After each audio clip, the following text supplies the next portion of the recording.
Before we get started tonight, I want to remember the 3,000 people that were killed 23 years ago today on September 11th by senseless terrorists. Um, Rough time for me.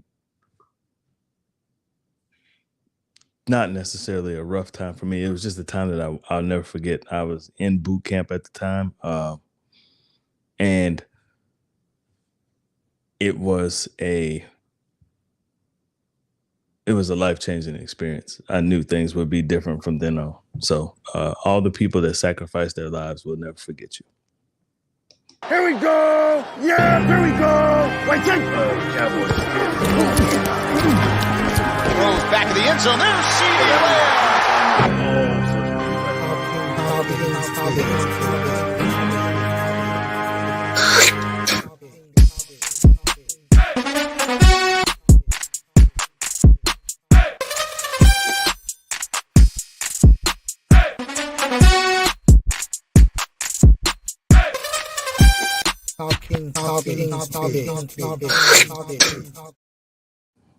What's going on, everybody? Cowboy C3 here. Hey, I had a little extended Cowboy victory Monday. I extended it to Monday and Tuesday. So now I'm here Wednesday and happy to be here. Cowboys week 1 victory. Looked pretty good. Things went decent. I'm not ready to drink the Kool-Aid yet. I'm not. It was a good week 1 against a Browns team that was defeated by the defense, which is a good thing because it's something that we haven't had here in a couple of years. I'm excited about it. Don't get me wrong. I'm looking forward to seeing how the defense can hold themselves throughout the duration of the season. Offensively, everything's, it's going to get going. Dak will get going. CD will get going. And to be honest with you, they didn't look bad on Sunday afternoon to begin with. Yards may not have looked, tremendous like in the stat sheet, right? But everything seemed to be flowing pretty smooth, especially in the first half. They kind of, fell off in the second half, but I think they were trying to establish a run game, which is something in the pregame that I thought that they should do anyway. But, build a run game, at least attempt to build a run game. Running back room isn't that great, but at least you get some game experience. Get Zeke back in the flow. Get Rico Dowdle in the flow. I wish they would have gotten Deuce Vaughn involved more than what they did, but maybe you'll get an opportunity this week. There were some outstanding plays of the game. Of course, my game ball goes to Micah Parsons. 4 tackles, 1 sack, 11 quarterback pressures. That is tremendous. 11 quarterback pressures during a, just doing in one football game is tremendous. We are privy to have Micah Parsons, and I hope that continues. We got another contract thing that's going to happen next year, but, Micah Parsons week 1 was tremendous. My second play of the game is Kalen Carson. My second top performer of the game is Kalen Carson. A stat line is simple, easy to be said. Amari Cooper, 2 catches, 16 yards. That's all you got to say. That is tremendous. Amari Cooper is a top 10 receiver in the NFL. He was held 2 catches for 16 yards. He dropped a touchdown, dropped about a 35-yard touchdown, but that who was covering him on that play? Israel Nkwama was covering him on that play. It wasn't even Kalen Carson. Tremendous game by the rookie.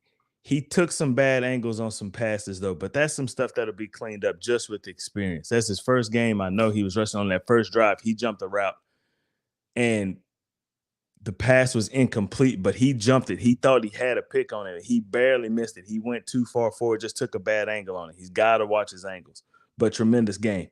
DeMar Overshown, team leading 11 tackles, 1 sack, 2 quarterback hits. He closed a 14-yard gap on Deshaun Watson on the sideline on a 4th and 6. He closed a 14-yard gap in 2.3 seconds. That is tremendous speed. Tremendous speed. I said that before. He flies around to the football. That's just what he does. He flies to the football. He's a great addition. Wish we would have had him more last year. Got hurt in that first preseason game. Had a torn ACL. Came back, bounced back, looked tremendous in it. My next player is two players, and it's both Cooper Beebe and Tyler Guyton. 36 pass blocking plays. Cooper Beebe, 0 pressures. Tyler Guyton, basically, what he did was he went up against Myles Garrett the entire night. Myles Garrett may have been off him like 6 or 7 plays the entire game. 2 quarterback pressures off the reigning and defending NFL Defensive Player of the Year. That is tremendous. He didn't do anything fantastic. He got in the way. But footwork was kind of sloppy at times. You could tell on sometimes he was beaten. Zeke came over and kind of helped him out. But a tremendous game against the reigning. I mean, Myles Garrett is, we all know what he is. He is tremendous. He is strong. He's quick. He's fast. And that is a humongous welcome to the NFL moment. Tyler Guyton came in and handled himself accordingly. You can't ask for much more than that. He's got his hands full coming up this week, too. He got another great pass rusher in Cam Jordan, but we'll get to that later on. Tremendous game by those guys. My honorable mention guy would be Trayvon Diggs. Trayvon Diggs came in and completely shut down the corner. I know a lot of people had a lot of questions about that knee. He kind of got hurt towards the beginning of the season. I think he got hurt in practice in week 4. Nobody really knew what he was going to look like. That first couple of practices that he had in preseason, he didn't look so great. He looked slow. He looked a little lethargic. But I think he was just trying to get his feet under him, and get back acclimated to the game. He did a tremendous job, and I look forward to seeing him for the rest of the year. All right. Week 2 versus the Saints. Saints coming here at noon Sunday. They're coming off a 47-10 win. Derek Carr was 19 of 23 for 200 yards and 3 touchdowns with a 142.5 passer rating. Alvin Kamara had 15 rushes for 83 yards and a touchdown. He also caught 5 passes. Saints D only gave up 58 yards rushing and on 20 carries, which was a 2.9% average. 2.9 yards per carry. They look good. It was against the Panthers. I'll give you that. The Panthers had their own issues going on. They got a lot of things that are happening within that organization that they're going to have to clean up. But they are an NFL football team, and they just got the brakes beat off them by the Saints. It's another formidable opponent. Like I told you before, I'm not ready to drink the Kool-Aid yet with the Cowboys. There's a thing that happens with the Cowboys every year. Like, we'll get off to this start and then we'll lose some bonehead games. Remember, around this year, it was week 3 last year when we played Arizona. Everybody was kind of on a high. ESPN rankings. Cowboys moved up again in the ESPN rankings this year. I mean, this week, I think they went from like number 12 to number 7. And rightfully so. They had a good week 1 against a formidable opponent, a Cleveland team that probably get everything cleaned up, especially when Nick Chubb comes back, and they're going to have a good record. They're going to battle for a playoff spot. They're going to battle for that division. Went into Arizona kind of riding the high and just got annihilated on the ground. I don't think that defense can do it. But if Derek Carr is going 19 to 23, throwing the ball 83% in games, they have something working over there. It's games like this. I don't like to call trap games week 2 of the season, but this is a game where you really need to find your running game, balance run and pass again, play solid defense, and you're going to have to watch out because Alvin Kamara is dangerous. Chris Olave is dangerous. Derek Carr can be dangerous. Cam Jordan can wreck your whole game plan. He can just put pressure on the quarterback and make things happen. They also have Chase Young now. Chase Young is a dangerous opponent. Coming off either end, coming off the left end or right end, they like to do what the Cowboys are doing this year. They like to move their defensive ends around. They like to move them in the middle sometimes, like to play them outside. These are things that the Cowboys as a team struggle with sometimes, especially coming off an all-time high. Get a little confident, fans get a little confident, everything happens.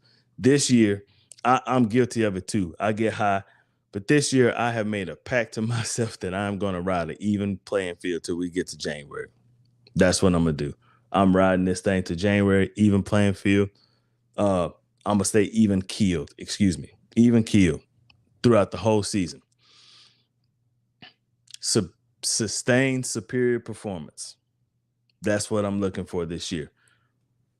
Running the ball, throwing the ball, playing solid defense, playing good special teams. Absolute weapon at kicker. 66-yard field goal.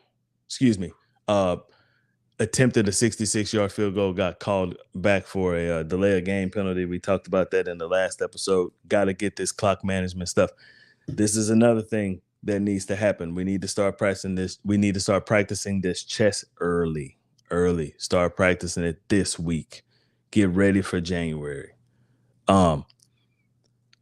Injury reports came out this week as well. Jake Ferguson is listed as week to week with a MCL sprain. Hasn't practiced, has been doing work over on the side. He's probably going to miss this week, probably miss some time. That leaves Schoonmaker at tight end along with John Stevens. John Stevens was working on the sideline as well with a hamstring injury. I believe that they're just trying to keep him fresh just in case he absolutely has to go. If Ferg can't go, John Stevenson will probably be your tight end number 1 with Schoonmaker as your tight end number 2.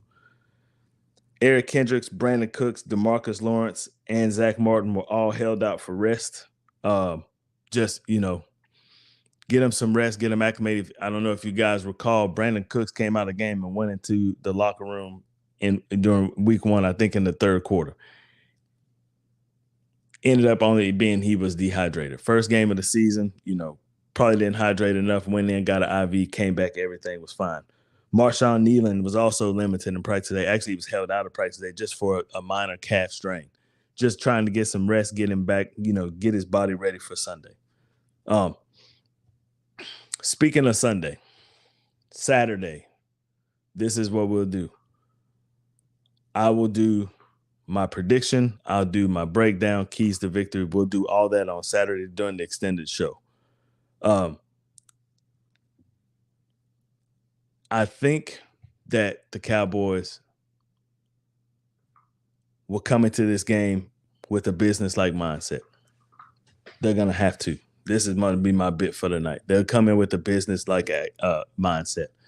Come in, nose down, play decent football, and get this victory. I'll tell you how on Saturday. I believe that they can pull this one off as well. Not looking too far forward. This is one of these games you must win because your next games after this, you got 2 out of 3 games that are against some really tough opponents, and I can't wait. That'll be a good measuring stick to see where these Cowboys really are. The Saints are good, though. They're a solid football team. They're going to come in here. They're going to play hard. They're going to play disciplined. They're going to play fast, and they're going to come in here and they're going to try to win. And we'll see what they can pull off. But I don't think that they can pull off a victory. I just don't think that they can. But we'll see. All right, Saturday. We'll do the breakdown. We'll do the keys to victory. We'll do the whole pregame thing. Sunday, right after the game, again, we'll do the postgame. Last Sunday was fun, man. I had a really, really good time just talking to you guys in the comments, getting the 2 cents from you guys. I'm giving you my 2 cents, and let's do it again. I'm looking forward to it. So Saturday, we'll do the pregame. Sunday, we'll have fun after the pregame. Hopefully, we'll be celebrating the victory. For the postgame, we'll be celebrating the victory. Hey, let's do it. This is Cowboy C3, man. We on here real short tonight. We had to get this one in. I'll see you guys Saturday. All right. Talk to y'all soon. Peace.